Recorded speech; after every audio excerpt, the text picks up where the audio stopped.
Hello, friends. It is that time where we count down my top 10 books of 2024. This year, I did not have a huge amount of 5-star reads. I only ended up with 26, which, considering how many books I read, is a lot less than past years. However, my top books, especially my top 5 and 6, any of those could be top books in any other year, but unfortunately, they're all up against each other. So I will say, when we get to our top 5, you're going to notice that really any of these are my best books of the year. I had to pick a number. I had to pick which one was 4, which one was 3, which one was 2, which one was 1. But really, they all could be best books. So let's just dive into the list. Let's dive into number 10 and get started on my top 10 books of 2024. In our 10th spot, we have a book that I actually had the NetGalley arc of, and I read for a cozy fantasy vlog trying to discover if I liked cozy fantasy, and clearly I do, because this is my 10th best book of the year, and it is The Honey Witch by Sydney J. Shields. This book was an absolutely beautiful book, and honestly, it is a bit heavier than most cozies, I would say, especially in the commentary of this book. In this book, we follow Marigold, and Marigold has powers, and she knows she has powers, but she kind of hides them. She doesn't know her family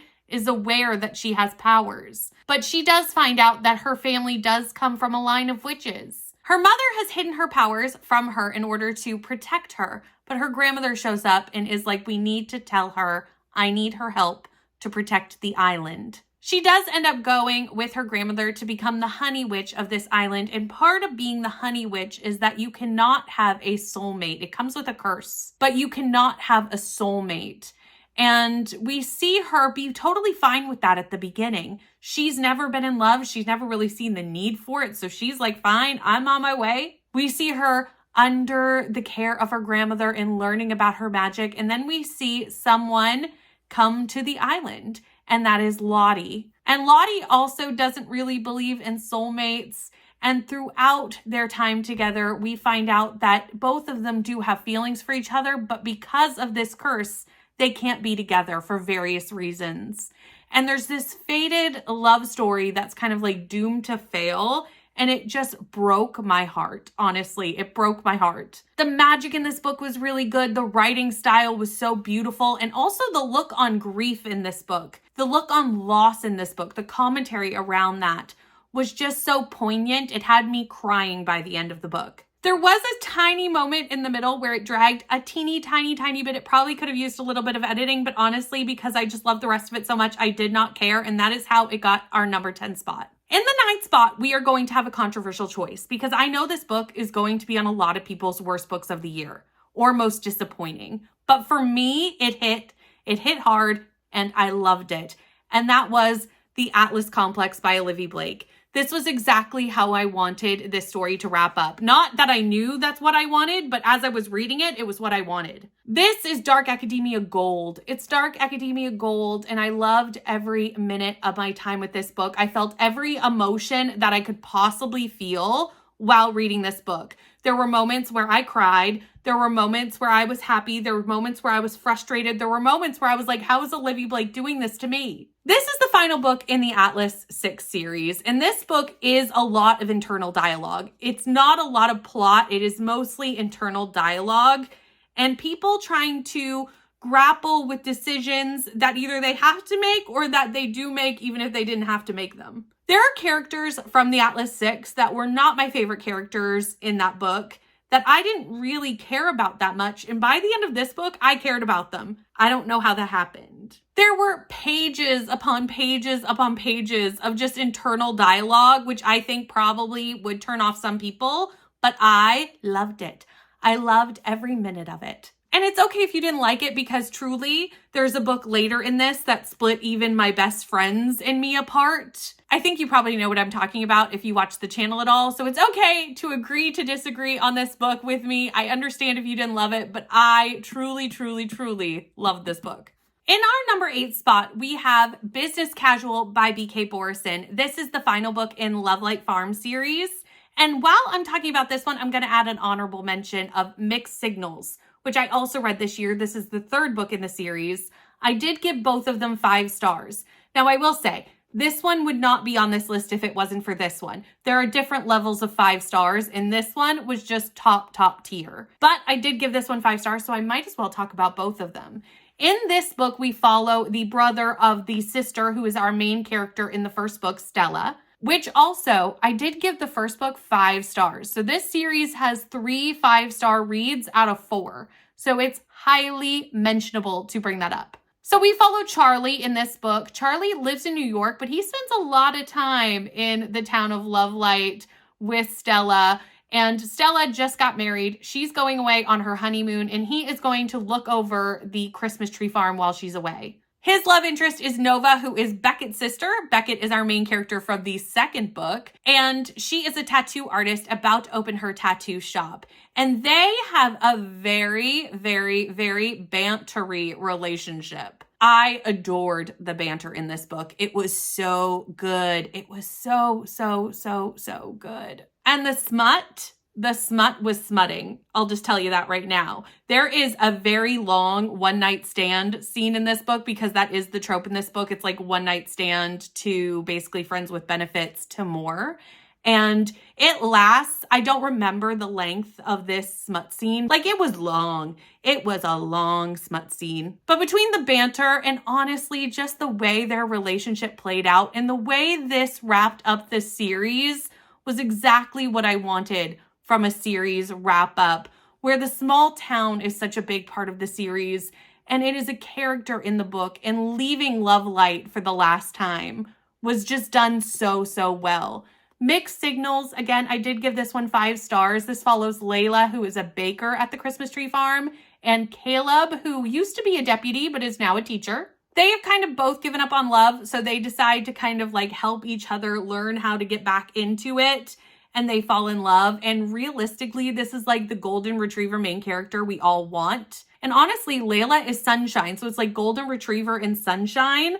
Like, what a trope. It's not something I would normally love, but it worked so well, and it's a baking romance. So like, both of these would recommend the whole series, really. The second book wasn't my favorite because there is miscommunication in that, but overall, this series, something I would highly recommend if you love romance novels. For number 7, we have a book that I read all the way back in January of last year for TBR-a-thon. I landed on a climate fiction prompt, and I randomly picked up this book from KU, and I am so glad that I did, and that is How High We Go in the Dark. This book by Sugoya Nagamatsu is a short story collection, but these short stories are interconnected, so you do need to read them in order, and they do kind of tell an overall story. In the first book, we are at the Arctic Circle, and they have brought up remains. And within this remains is an ancient disease, and everyone gets sick at the Arctic Circle, and we watch this pandemic spread. So if you are not ready for pandemic literature, stay away from this one. It's a heavy read.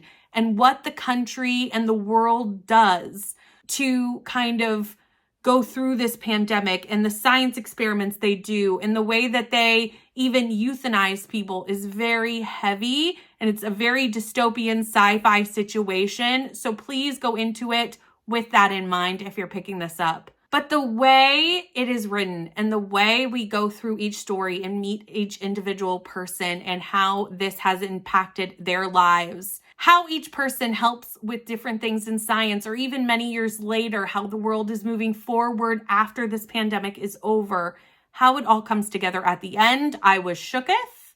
I can't tell you how it comes together at the end because that would spoil so much. But at the end, when I found out exactly what was happening and saw all these links come together, my brain was blown. It was blown. It was an instant 5-star read, and it instantly made it on this list. Like, I even remember saying back in January, this is going to be on my best books of the year, and here it is. Now for number 6, we have Flamefall by Rosario Munda, which I still cannot believe that I have not finished this series. And why I haven't binged this series and I've read it the way I have, I do not know. I read Fireborn one year, Flamefall in another year, and at this point I'll probably read Furyborn this year. It's almost like I'm reading them like they're being released, but they're not. It's out. There's no reason for me to be waiting this long between books, especially since I've given both books in the series I've read 5 stars. I don't know. Make it make sense. Like, I don't know why I've done it this way, but it's how I've done it. In these books, we follow Annie and Lee and their friends. Annie and Lee grew up in an orphanage, and they were picked to become dragon riders as part of this new republic. In the new republic, after they overthrew the ruling families, anybody can become a dragon rider, and they have been chosen to become dragon riders. We do know right from the start off in the first book is that Annie was orphaned from a low-born family who was killed by the aristocratic families of the previous empire.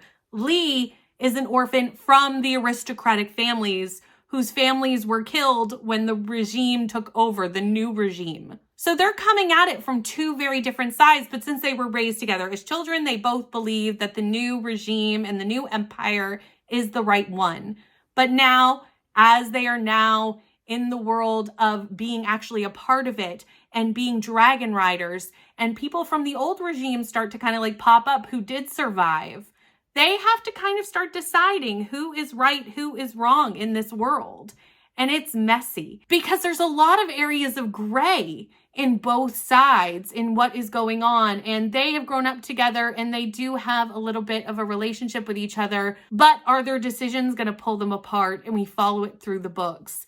Things happened in Flamefall that destroyed me. They destroyed me. And how it's all going to wrap up in the next book, I do not know. I know exactly what happened at the end of this book. Like, it stood out so much that it is imprinted on my mind for the rest of time. Like, I know exactly where we left off, which again is crazy that I didn't continue right after I read this book. I have no excuse, really. But if you see Furyborn on my best books of the year next year, you will not be surprised. Now that we have made it to our top 5, I will say this is again the area where any of these books could be best books of the year. Any single one of them. And a lot of them are series where I read the whole series this calendar year. I did that a lot this year. I fell in love with a book and I binged the series, which again makes no sense why I didn't do that with Flamefall, but we're going to just overlook that. So yes, this is my top 5, and yes, I did give them a number, but like at any given day, you could flip-flop these around as much as you want to. But for today, in number 5, we have Song for the Wild Built and Prayer for a Crown Shy. This is the Monk and Robots series by Becky Chambers. It is my first Becky Chambers. It will not be my last Becky Chambers. It is a cozy sci-fi series that follows Monk, Dex, and Robot Mosscap. Dex is a T-Monk and they are very overwhelmed with their life and they're kind of really having an identity crisis. So they decide to go on a journey into the wilderness to basically find themselves. On that journey, they stumble upon a robot. The robots used to be basically enslaved to humans, but were freed and moved into the forest many centuries before. So humans don't really know that much about robots and robots don't really know that much about humans anymore. And they decide to journey together and discover about each other on the way. The first book really does follow Dex finding themselves. In the second book, we follow Mosscap a little bit more as they return to human civilization. Dex and Mosscap come to the humans. And Mosscap is learning about humans and what humans need. And that question and how it is tackled in Prayer for a Crown Shy, I will tear up just thinking about it, honestly. It is so beautiful. Realistically, I gave these both 5 stars. If you made me pick a favorite, Prayer for a Crown Shy is my favorite of the two, which is so shocking with how much I loved the first book. But Mosscap and his outlook on the world will forever have a place in my heart. For our number 4 spot, we have God Killer and Sunbringer by Hannah Kaner. Hannah Kaner is quickly becoming one of my favorite authors just through this series alone, but I can't wait to see what she writes after this series because this is a debut series, and if this is your debut, I cannot wait to see what's to come. Because what Hannah Kaner can pack into these very small fantasy novels, the amount of world building, the amount of character growth, the amount of commentary, all in these tiny little books. I am in awe every time I think about it. In awe. The representation in these books. We have a deaf character. We have a character with a prosthesis. We have so much in these books. We have LGBTQIA+ rep in these books. Like, we have everything. Everything you could want is in God Killer and Sunbringer. absolutely everything. In this book, we follow Kissin, who is a god killer, because in this world, it is illegal for the gods to be there. They need to be killed. They are not allowed to be worshipped. But as they are secretly worshipped, the gods do get bigger. The more people who worship the gods, the harder they are to kill. And there are gods for everything. There are gods for big things and gods for small things, including Skedi. Skedi is attached to a little girl called Inara, and Inara comes to Kissin asking to be separated from Skedi. Even though she does love Skedi, she knows it's illegal for him to be attached to her. He is a tiny, tiny little god of white lies. And we see him and Inara and Kissin trying to separate them. And Elo, who also is in the mix here, which I will leave who Elo is and what Elo does to you to read it. But they are all trying to help Inara. And what does that really look like? And truly, what happens at the end of this? Again, I don't know what's going to happen in this last book. The last book comes out early in 2025, and I will be dropping everything to read it as I did with Sunbringer. I read Sunbringer very closely after it came out. And I plan to do the exact same thing with Faithbreaker. I am highly anticipating Faithbreaker. I'm kind of thinking that's going to be a very Skedi-centric book, even though they all have quite a lot of Skedi in them. And I just cannot wait. I cannot wait. This is top tier fantasy, friends. If you haven't picked it up, please give this a try. It is so fabulous. With my third choice of the year, we are going to swing back around to that comment of it's okay if we agree to disagree on which books you like and which books you don't. Because when I read this book earlier, way back in January, my friends and I really disagreed. And Icebreaker Gate was born. With Icebreaker, and I got to talk about Daydream, because actually when I read Daydream, I like it more than Icebreaker, which again, shocking because I adored this book. They were both 5 stars. This one I liked a little bit more than this one, but they both have a special place in my heart and a large chunk of my shelves. Considering I only read Icebreaker this year for the first time, and I read it twice. I read it once and then I annotated it. Plus I read Wildfire and Daydream and have so many special editions. This section grew really, really quickly and just shows how much I love this series so much. The anxiety rep in Icebreaker with Anastasia. Henry. Need I say more? If you have met Henry, you will know what I mean. And Hallie, the people pleaser main character that all of us can relate to. If you put Hallie and Anastasia in the same person, you would have me. Like, they are me. If you mix them and match them, mixed and match them, you would have me. And I related to these series so much. And I love the hockey players, and I love the found family around the hockey team. And there was so many side characters that I adored. Now you will notice that I did not pick up Wildfire when I brought these two out. And I do love Wildfire, but I did only give Wildfire a 4-star. It was not a 5. These two, top tier. Wildfire was just not my jam as much as these two. I think it was mostly that I didn't relate to the characters. And also that one was set at a whole other location. So my hockey players were not there. And it just didn't match the vibes of these two books as much. But I love Maple Hills. I cannot wait to reread Daydream and annotate that very soon, and to continue to collect all the special editions of these books. Now, in my second spot, I think this might surprise some people, because when I read this in a reading vlog not that long ago, I was amazed that it beat out God Killer and Icebreaker and was in my top spot.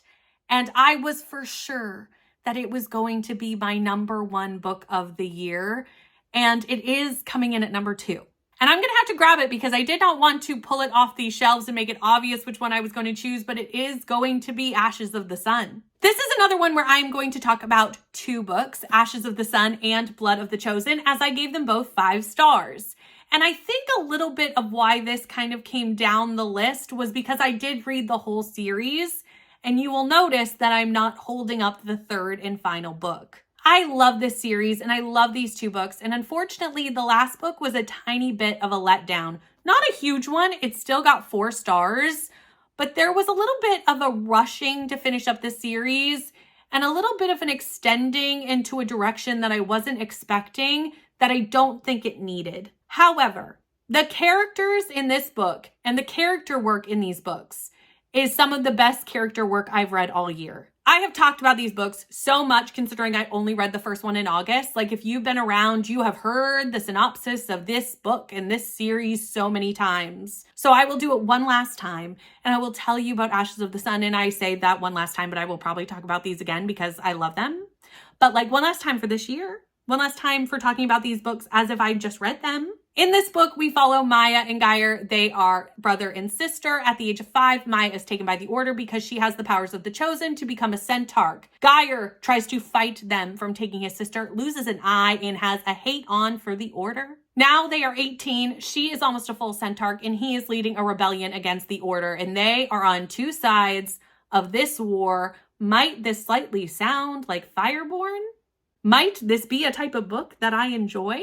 Clearly, it is. And again, we see them on opposite sides, and we are trying to decide which side is the correct side, and there are areas of gray. And I've already described this basic synopsis about Fireborn because I do love a good, two sides and trying to figure it out in the political fantasy of it all. I just love it. But the character work and the tropes in this and the ships in this, there are relationships in this that you are going to just root for. We have Maya and Beck. We have Geyer and quite a few people, but we also have Kit. And it's great. You have characters you love to hate. You have magic systems that are very integral and in depth. And also these are very Star Wars coded. So if you like Star Wars, that would be a good reason to pick it up as well. I am not a huge Star Wars watcher. It's not that I'm not a fan. I just haven't watched it in very many years.